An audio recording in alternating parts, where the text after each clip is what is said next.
টিউলিপকে নিয়ে শুরু হওয়া সমালোচনার ঝড় যেন শেষ হয়েও শেষ হচ্ছে না। যুক্তরাজ্যের সিটি মিনিস্টার টিউলিপ সিদ্দিক ব্যাপক চাপের মুখে গেল 14 জানুয়ারি মঙ্গলবার পদত্যাগ করতে বাধ্য হন।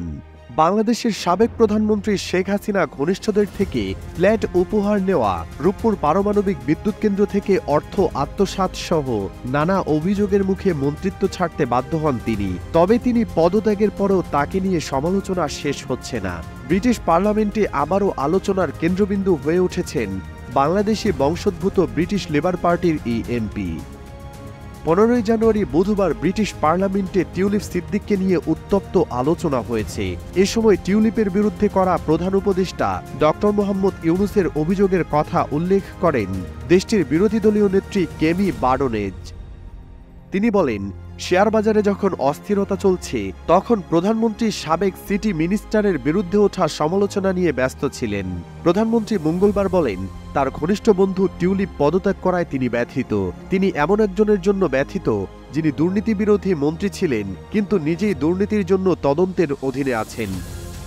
তিনি আরও বলেন, বাংলাদেশের উপদেষ্টা নোবেল বিজয়ী ডক্টর মোহাম্মদ ইউনূস বলেছেন, সাবেক সিটি মিনিস্টার উপহার হিসেবে লন্ডনের যে ফ্ল্যাট পেয়েছিলেন সেটি হয়তো ডাকাতি করা অর্থের মাধ্যমে গড়া। তো প্রধানমন্ত্রী কি বাংলাদেশকে এই অভিযোগ তদন্তের জন্য আমাদের জাতীয় তদন্ত সংস্থার সহযোগিতার প্রস্তাব দেবেন, যেন জানা যায় লন্ডনে যেসব সম্পদ চুরির অর্থে কেনা হয়েছে সেগুলো সঠিকভাবে তদন্ত করা যাবে?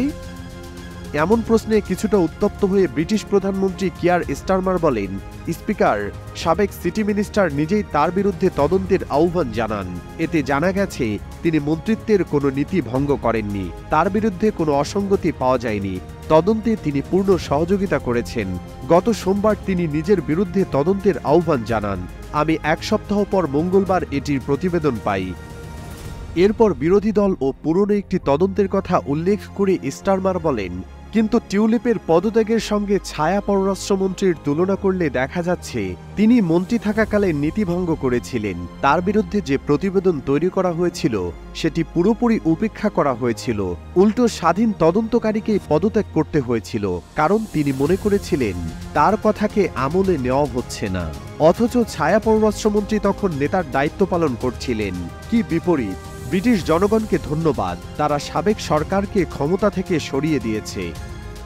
এরপর বিরোধী দলীয় নেত্রী কেমি বার্ডনেজ বলেন, প্রধানমন্ত্রী বাংলাদেশকে তদন্তের সহায়তার প্রশ্নের কোনো উত্তর দেননি। কিয়ার স্টারমারকে কটাক্ষ করে তিনি বলেন, তিনি জেনে শুনে এক প্রতারককে যোগাযোগ সেক্রেটারি বানিয়েছিলেন, যিনি কয়েকদিন আগে পদত্যাগ করেছেন। মাত্র কয়েকদিন আগেও দুর্নীতি বিরোধী মন্ত্রী টিউলিপ সিদ্দিকের উপর তার পূর্ণ আস্থা ছিল। তিনিও লজ্জা নিয়ে গতকাল পদত্যাগ করেছেন।